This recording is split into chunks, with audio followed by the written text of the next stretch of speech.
ಕಾಲೇಜಿನಲ್ಲಿ ನಾವು 10% ಸೀಟ್ಸ್ ಕೊಡ್ತಿದ್ವಿ. ಅಂದರೆ ಪ್ರತಿ ವರ್ಷ 15 ಬಡ ವಿದ್ಯಾರ್ಥಿಗಳಿಗೆ ₹1 ಫೀ ಇಲ್ಲದೆ ಅಡ್ಮಿಷನ್ ಕೊಡ್ತಿದ್ವಿ. ಕೇಂದ್ರ ಸರ್ಕಾರ ನೀಟ್ ಬಂದ ಮೇಲೆ ಆ ಒಂದು ಇದನ್ನು ತೆಗೆದು ಹಾಕಿದ್ರು. ಅದನ್ನು ನೀವು ಕೊಡಲಿಕ್ಕೆ ಬರೋದಲ್ಲ ಅಂತ ಡಿಸ್ಕ್ರಿಷನ್ ಮೇಲೆ, ಅಂದರೆ ಬಡವರಿಗೆ ಹಿಂಗೆ ಕೊಡುವಂಥದ್ದು ನೀಟ್ ರ್ಯಾಂಕಿಂಗ್ ಮೇಲೆ ಹೋಗ್ತಾಯಿತ್ತು.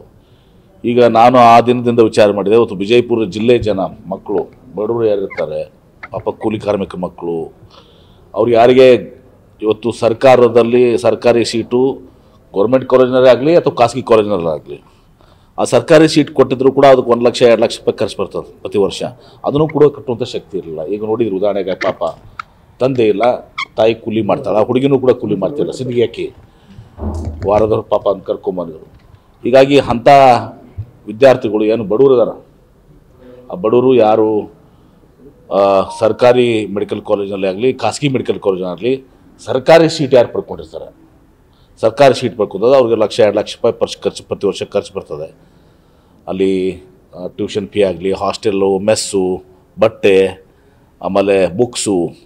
ಹೀಗಾಗಿ ಅದನ್ನು ನಮ್ಮ ಪ್ರೊಫೆಸರ್ ಕುಲಕರ್ಣಿಯವ್ರನ್ನ, ರವೀಂದ್ರ ಕುಲಕರ್ಣಿಯವ್ರಿಗೆ ಅವರೆಲ್ಲ ಕ್ಯಾಲ್ಕುಲೇಟ್ ಮಾಡಿ ಅವ್ರಿಗೆ ಪ್ರತಿ ವರ್ಷ, ಯಾಕಂದ್ರೆ ನಾಳಿನ ಬಾರಿ ನಾವು ಫೀ ಕೊಟ್ಟಿವಿ ಅಂದ್ರೆ ಮೆಸ್ ಬಿಲ್ ಕಟ್ಟುವಂಥದ್ದು ಶಕ್ತಿ ಇರೋಂಗಿಲ್ಲ, ಹಾಸ್ಟೆಲ್ ಫೀ ಕಟ್ಟುವಂಥದ್ದು ಶಕ್ತಿ ಇರೋಂಗಿಲ್ಲ. ಅದಕ್ಕೆ ಪಾಪ ಅವರು ಅಲ್ದಾಡುವಂಥ ಪರಿಸ್ಥಿತಿ ಆಗಬಾರ್ದು ಅಂತ ತಿಳ್ಕೊಂಡು ಕಂಪ್ಲೀಟ್ ಒಂದು ಫೀಸ್ ಪ್ಯಾಕೇಜ್ ಮಾಡಿ ಅವ್ರಿಗೆ ಟ್ಯೂಷನ್ ಫೀ ಆಗಲಿ, ಹಾಸ್ಟೆಲ್ ಫೀಸ್ ಆಗಲಿ, ಮೆಸ್ ಫೀಸು ಪ್ಲಸ್ ಬುಕ್ಸು ಎಲ್ಲ ಕೂಡಿ ಒಂದು ರೀಸನೇಬಲ್ ಅಮೌಂಟ್ ಅವ್ರಿಗೆ ಒಂದು ಸ್ವಲ್ಪ ಖರ್ಚಿಗೂ ಕೂಡ ಕೊಡುವಂಥದ್ದು ಮಾಡ್ತೀವಿ.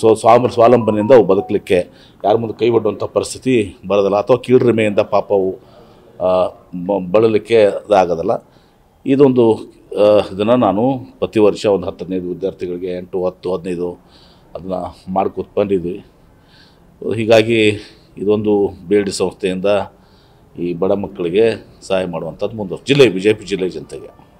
ಸರ್, ಇವತ್ತು ಜಿಲ್ಲಾ ಮಟ್ಟದಲ್ಲಿ ಹೋರಾಟ ನಮ್ಮ ಭೂಮಿ ನಮ್ಮ ಹಕ್ಕು ಮಾಡಲಿಲ್ಲ. ಅವ್ರ ಪೀರಿಯಡ್ನಾಗೂ ಮಾಡಿದ್ರು, ಅವಾಗ ಯಾಕೆ ಮಾಡಲಿಲ್ಲ ಹೋರಾಟ?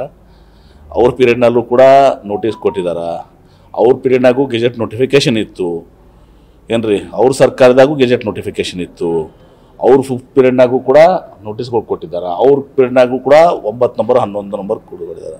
ವಕ್ಫ್ ತಪ್ಪು ಮಾಡಿದ್ರೆ ನಾವು ಅದನ್ನು ವಕ್ಫ್ ಹೇಳಿದ್ರಿ, ಮನೇನು ಕೂಡ ಪ್ರೊಟೆಕ್ಟ್ ಮಾಡೋಂಗಿಲ್ಲ. ವಕ್ಫ್ ಭಾಳಷ್ಟು ತಪ್ಪು ಮಾಡಿದಾವೆ, ಅದಕ್ಕೆ 2 ಮಾತಿಲ್ಲ. ಎಲ್ಲೆಲ್ಲಿ ವಕ್ಫ್ ತಪ್ಪು ಮಾಡಿದೆ ಅದನ್ನು ಸರಿಪಡಿಸಲಿಕ್ಕೆ ನಾನು ಈಗಾಗಲೇ ಟಾಸ್ಕ್ ಫೋರ್ಸ್ ಕಮಿಟಿ ನಮ್ಮ ಜಿಲ್ಲೆಯಲ್ಲಂತೂ ಮಾಡಿದ್ದೀನಿ.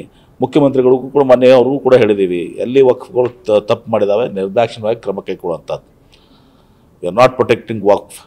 ಮತ್ತು ವಕ್ಫ್ ಬರೀ ಕೇವಲ ಹಿಂದೂಗಳ ಆಸ್ತಿ ಅಲ್ಲ, ಮುಸ್ಲಿಮರದು ಅನೇಕ ಆಸ್ತಿಗಳು ಆಗಿದ್ದಾವೆ. ಆದರೆ BJP ಅವ್ರು ಕೇಳೋದಿಷ್ಟೇ, ನೀವು ಇಷ್ಟು 74ರಿಂದ ಇಲ್ಲಿ ತನ ನಿಮ್ಮ ಮ್ಯಾನಿಫೆಸ್ಟೋದಾಗ ಯಾಕೆ ಹಾಕಿದ್ರಪ್ಪ? ನೀವು 2014 ಮ್ಯಾನಿಫೆಸ್ಟೋದಾಗ ಹಾಕಿದ್ರಿ. ಶೋಭಾ ಕರಂದ್ಲಾಜೆ ಪಾರ್ಲಿಮೆಂಟ್ನಾಗ ಕ್ವಶನ್ ಕೇಳಿದಕ್ಕೆ ಮೈನಾರಿಟಿ ಅಫೇರ್ಸ್ ಮಿನಿಸ್ಟರ್ ನಕ್ವಿಯವ್ರು ಉತ್ತರ ಕೊಟ್ರಿ. ಅವಾಗ ಎಲ್ಲಿ ಹೋಗಿತ್ತು ನಿಮ್ಮದು ಹೋರಾಟ? ಅದು ಇವ್ರದ್ದು ರಾಜಕೀಯ ಪ್ರೇರಿತ. ಕಾಂಗ್ರೆಸ್ ಸರ್ಕಾರ ಇದ್ದಾಗ 8 ದಿವಸ ಕುಂಭಕರ್ಣ ನಿದ್ದೆ ಮಾಡಿದ್ರು ತಾವಿದ್ದಾಗ. ತಾವು ನೀವಿದ್ದಾಗ ಯಾಕೆ ಮಾಡಲಿಲ್ಲ ಇದನ್ನೆಲ್ಲ?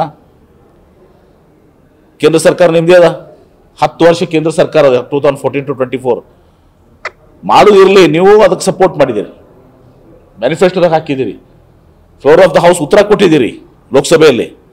ಇಲ್ಲಿ ಬಂದು ನಾಟಕ ಮಾಡ್ತೀವಿ. ಸರ್, ಈಗ ವಿಜೇಂದ್ರ ಅವರು ಯತ್ನಾಳ್ ಕ್ರೆಡಿಟ್ಗೋಸ್ಕರ ಇದು ನಡೀತಿದೆ ಅಂತ ಹಾಗೆ ಹೇಳೋದು.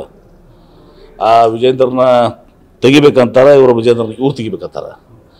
ಒಟ್ಟಾರೆ ಇದು ಅವ್ರವ್ರ ರಾಜಕೀಯ ಗೊಂದಲ, ಇದು ಡ್ರಾಮಾ. ಸರ್, 3 ಉಪಚುನಾವಣೆ ಮತ್ತು ಮಹಾರಾಷ್ಟ್ರ ಇದ್ದೀವಿ. ಮಹಾರಾಷ್ಟ್ರದಲ್ಲಿ, ಜಾರ್ಖಂಡ್ನಲ್ಲಿ 2 ಕಡೆ ನಮ್ಮ ಪಕ್ಷಕ್ಕೆ ಇವತ್ತು ಬಹುಮತ ಬರ್ತದೆ, ಸರ್ಕಾರ ರಚನೆ ಮಾಡ್ತೀವಿ ಅಂತ ಆಶಾಭಾವನೆ ಹೊಂದಿದ್ದೀವಿ. ಸರ್, ಈಗ ಅದಾನಿಯವ್ರಿಗೆ ಬೇರೆ ಅಮೆರಿಕ ಇದರಿಂದ ವಾರಂಟ್ ಬೇರೆ ಇಶ್ಯೂ ಇದೆ. ಆಯ್ತು, ಯಾರು ತಪ್ಪಿಸ್ತು ಮಾಡಿರ್ತಾರೋ ಅವ್ರ ಬಗ್ಗೆ ಕ್ರಮ ಆಗ್ತದೆ. ಯಾರು ಪ್ರೊಟೆಕ್ಟ್ ಮಾಡೋಂಥ ಪ್ರಶ್ನೆ ಬಂದಿಲ್ಲ. ಈಗ ಯಾರು ತಪ್ಪು ಮಾಡ್ತಾರೆ, ಅವ್ರು ಯಾರೇ ಇರಲಿ, ಅದಾನಿ ಇರಲಿ, ಅಂಬಾನಿ ಇರಲಿ, ಬೇರೆ ಯಾರೇ ಇರಲಿ, ಅವ್ರ ಮೇಲೆ ಸ್ವಾಭಾವಿಕವಾಗಿ ಅದು ಒಂದು ದಿವಸ ಅವ್ರಿಗೆ ಶಿಕ್ಷೆ ಆಗಬೇಕು ಅಥವಾ ಕ್ರಮ ಆಗಬೇಕು ಅವ್ರ ಮೇಲೆ. ನ್ಯೂಸ್ ಫಸ್ಟ್ ನಿರ್ಭೀತಿಯಿಂದ ನಿಮ್ಮ ಪರವಾಗಿ.